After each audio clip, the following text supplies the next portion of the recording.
karena saya sering keliling Indonesia, saya jarang khutbah di masjid saya.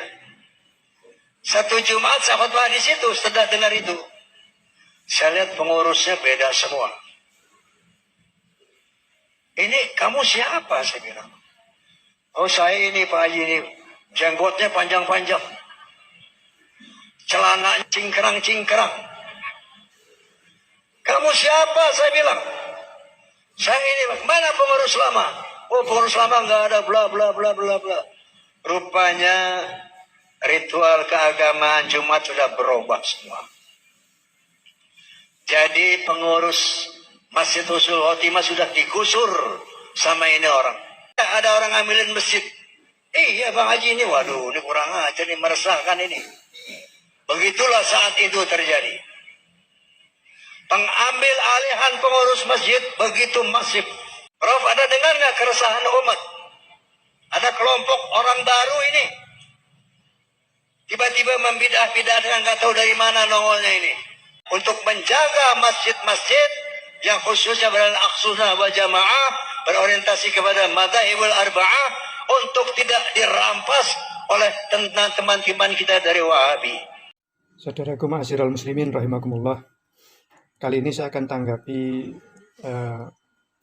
pernyataan Bang Roma ya mengenai pengambilan masjid oleh kalangan Salafi Wahabi katanya ya.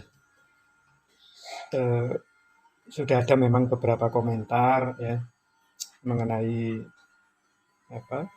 bagaimana perihal yang sebenarnya gitu ya. Tapi saya akan menyoroti dari sisi lain gitu ya. Begini, saya itu juga beberapa kali kan beberapa waktu gitu kan sering ke masjid-masjid ya, karena saya juga kadang pekerjaan saya itu kan kulaan barang gitu ya, nyari barang gitu ya, lalu juga mengantar barang kadang gitu ya. Jadi saya beberapa kali juga mengunjungi atau sholat di masjid-masjid yang berbeda, di tempat-tempat yang berbeda gitu ya. Jadi begini, kalau ada katakanlah kelompok Salafi Wahabi seolah-olah merampas atau mengambil masjid dari Bang Roma gitu, atau masjid-masjid lain ya. Misalnya masjid itu tadinya pengurusnya itu belum mengenal sunnah gitu ya. Lalu karena ada kajian-kajian yang mengenal sunnah, katakanlah satu aja yang dibahas misalnya ya, yang saya contohkan ya, itu mengenai kunut subuh misalnya ya. Lalu setelah dibahas kunut subuh, ternyata memang dalil yang lebih sahih itu kunut subuh itu tidak harus selalu dilakukan gitu ya. Nah, itu salah satu contoh kajiannya misalnya. Sehingga dengan pengurus masjid itu mengenal sunnah ya, mengenal seluruh ibadah-ibadah dari contoh-contoh Rasulullah Muhammad SAW, lalu masjid itu berbenah gitu loh. Jadi masjid itu berbenah yang tadinya ya sudah dalam waktu yang lama ya, sudah turun temurun gitu ya, melakukan ibadah dengan cara seperti orang tua orang kita terdahulu ya. Jadi setelah melihat kajian itu ternyata ada sesuatu yang beda gitu ya. Ternyata Rasulullah melakukan sholat subuh itu tidak selalu kunut ya. Kunut itu ada kejadian-kejadian tertentu baru Rasulullah kunut gitu ya. Seperti kita ini kalau misalnya di Palestina sana ada lagi perang berkecamuk atau Masjidil Aqsa itu sedang dikepung oleh tentara Israel, misalnya di sana ada kezaliman gitu ya. Lalu kita mendoakan dengan kunut gitu ya, dengan doa kunut misalnya. Dan itu di semua waktu, bisa subuh, duhur, asar, maghrib, isya gitu ya. Itu bisa kita lakukan kunut gitu ya. Jadi kita mendoakan saudara-saudara kita yang ada di Palestina misalnya, atau saudara-saudara kita yang di Masjidil Aqsa misalnya gitu ya. Jadi itu baru ada kunut misalnya gitu ya. Jadi tidak dilakukan seperti yang selama ini, misalnya setiap subuh wajib kunut gitu ya. Bahkan kalau lupa imamnya kunut itu sujud sahwi misalnya ya. Jadi ternyata itu apa tidak dilakukan oleh Rasulullah sehingga masjid itu berbenah gitu ya. Yang lain lagi misalnya masjid itu juga yang biasanya zikir bersama setelah sholat, ternyata ada keterangan Rasulullah itu tidak zikir bersama ya, Bang. Jadi lebih banyak tidak berzikir bersama gitu ya. Jadi zikir bersamanya itu Rasulullah hanya melakukan di waktu-waktu tertentu ya. Konon kan banyak disampaikan oleh ulama ya, oleh ustadz-ustadz bahwa zikir bersama itu Rasulullah itu biasanya dalam rangka untuk mendidik ya para sahabat ini untuk melantunkan zikir-zikir. Jadi setelah dirasa cukup ya Rasulullah tidak lagi melakukan zikir bersama gitu loh. Jadi akhirnya masjid itu berbenah kan, yang tadinya zikir bersama, tadinya kunut, tidak ya. Jadi kalau yang disampaikan Bang Roma itu, jadi pengurusnya berganti, bisa saja memang pengurusnya berganti, tapi bisa juga pengurusnya tidak ganti, mungkin tidak ganti semua. Mungkin ada satu dua yang pengurus lama, tapi karena pemikirannya sudah sunnah, ya sehingga ibadahnya mengikuti Rasulullah, maka masjid itu berbenah gitu loh. Ya, berbenahnya itu mengikuti sesuai tuntunan Rasulullah, sholat-sholatnya yang dilakukan sesuai tuntunan Rasulullah, Jumat yang dilakukan juga sesuai dengan tuntunan Rasulullah gitu loh. Karena pengalaman saya juga seperti saya bilang tadi, saya sering mengadakan sholat-sholat di luar daerah saya sendiri gitu ya. Jadi saya ada beberapa contoh gitu ya. Waktu saya sholat di satu masjid itu biasanya zikir bersama karena biasanya saya siang hari kan ya perjalanannya itu waktunya biasanya kalau tidak duhur ya asar saya ada di masjid-masjid itu. Nah, seingat saya itu ada dua masjid ya. Itu begini, pada saat awal itu saya melihat mengikuti itu ada sholat jamaah di situ ya, duhur atau asar gitu ya. Itu mereka melakukan zikir bersama gitu ya. Lalu kok di zuhur entah berapa bulan berikutnya gitu ya, atau tahun berikutnya gitu ya, kok terus tidak lagi zikir bersama. Jadi setelah sholat duhur itu mereka kok tidak zikir bersama. Wah, ini berarti ada perubahan pemahaman gitu ya. Berarti mereka yang tadinya zikir bersama karena pasti ada kajian-kajian yang membantu mereka untuk melakukan sesuai sunnah Rasulullah. Sehingga mereka tidak lagi berzikir bersama di sholat duhur atau asar itu gitu ya. Saya juga tadinya heran, ini masjid apa gitu ya. Tadinya zikir bersama kok sekarang enggak gitu ya. Itu di masjid satunya juga sama. Ya, ini masjid yang kedua itu sama. Biasanya zikir bersama, ini kok tidak gitu loh. Oh, berarti ini kemungkinannya saya melihatnya dari sisi ini. Jadi kenapa masjid itu berubah? Karena memang pemahaman di masjid itu pasti berubah ya. Jadi tidak mungkin kalau itu tidak ada pemahaman yang apa mereka mereka dapatkan dari ustadz-ustadznya gitu ya, bahwa Rasulullah melakukan zikir di sholat duhur maupun asar atau pokoknya zikir setelah sholat fardu itu tidak zikir bersama-sama.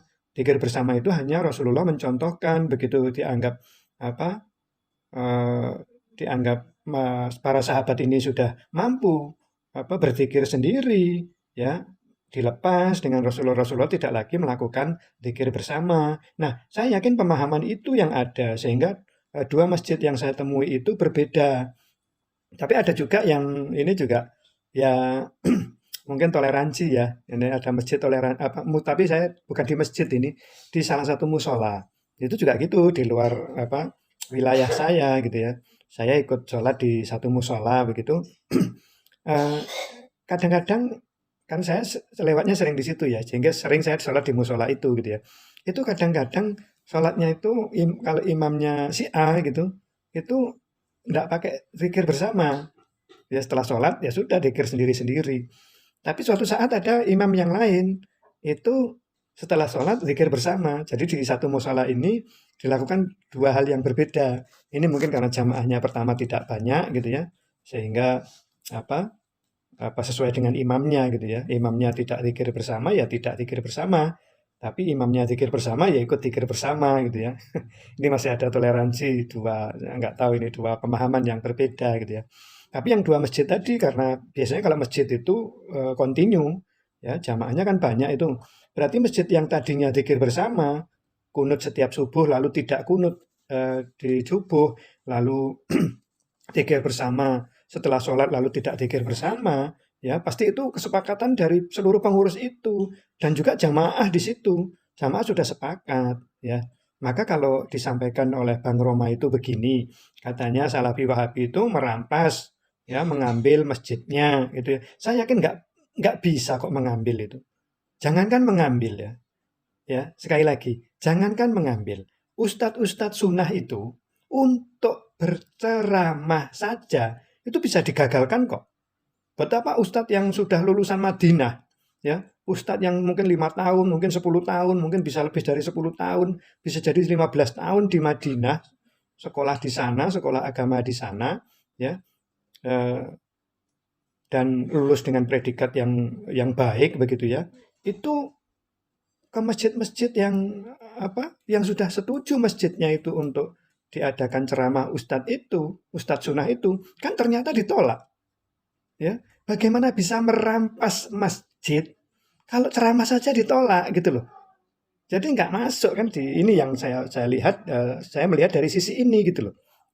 Jadi mustahil gitu loh. Jadi ya makanya kalau ada yang bilang fitnah Bang Roma, ya saya setuju gitu loh. Jadi nggak mungkin merampas itu. Uang ceramah saja lo ditolak. Ceramah ustadz yang hebat dari Madinah loh itu. Ya, ya kalau sudah di Madinah 10 tahun, 15 tahun, 5 tahun minimal itu, ya ilmunya mestinya ya udah lumayan lah. Ya, kalau dibanding dengan maaf yang sekolah di Indonesia cuma apalagi di pondok ya, apa apalagi jarang ikuti pelajaran gitu ya. Ya kalau dibanding yang dari Madinah, biasanya kan Madinah itu ya cukup ketat gitu ya. Saya pikir bukan main-main itu ustadz-ustadznya itu. Pemahamannya insya Allah juga baik gitu loh. Nah, ustadz yang sehebat itu saja ya, selevel itu tidak bisa berceramah di masjid-masjid tertentu gitu loh. Berceramah saja lo nggak bisa. Bagaimana mau merampas gitu loh. Ya, masuk nggak di semua panjenengan ini? Ya, terutama pendukungnya Bang Roma ya. Masuk nggak? Masuk akal nggak? Kalau orang Wahabi itu merampas masjid, wong untuk ceramah saja susah gitu loh ya. Untuk ceramah saja lo ditolak. Ustadz yang kondang ya, lulusan Madinah, sekolahnya 5 tahun, 10 tahun bahkan lebih, itu lo bisa ditolak ya dengan alasan yang dibuat-buat mungkin ya. Jadi untuk ceramah saja ditolak kok mau merampas masjid, kan nggak masuk itu. Ya, nggak mungkin sudah mau merampas masjid.